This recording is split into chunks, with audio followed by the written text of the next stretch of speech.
It has been said that since the first fleet arrived, Australians have been unsure whether they're on the side of the convicts or the guards. From that moment, allegations of corruption and the Australian police have never been far apart.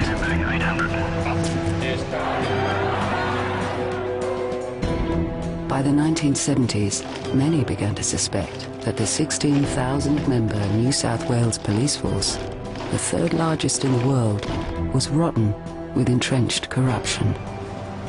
There was talk of high-level police protecting drug dealers and trafficking drugs themselves, of police involved in assault, in verballing, in fabricating evidence, in murder.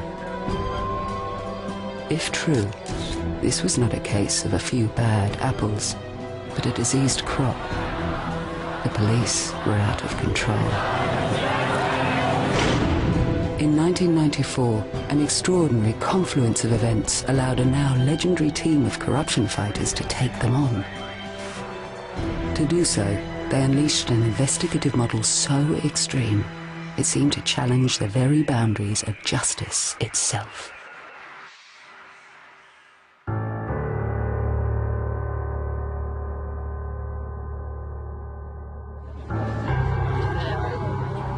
I'm alleging that there's incompetence, cover-up, involving a large number of senior police. For 20 years, John Hatton, the independent member from the South Coast, had endangered his life collecting evidence about high-level corruption in the New South Wales police force. Corruption, he believed, that went all the way to the top. It does appear as if some departments have worked together to prevent the truth from coming out.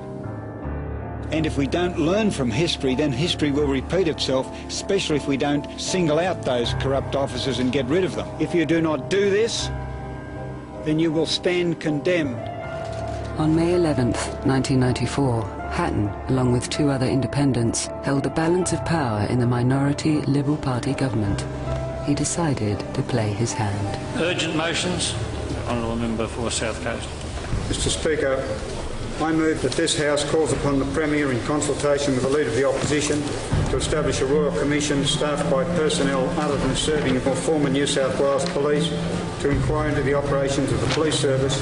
Mr Speaker, corruption is entrenched paranoid in the New South Wales Police Service. Order. My secretary, Linda Furness, heard Griffith on the phone saying, "Tony, get the troops over here." The urgency of this motion, I believe... Within a short time, they'd obviously collected en masse and they filed in full uniform. The top brass of the police service packed that gallery. That the police force is out of control is beyond question. That didn't intimidate me one little bit. This minister should resign.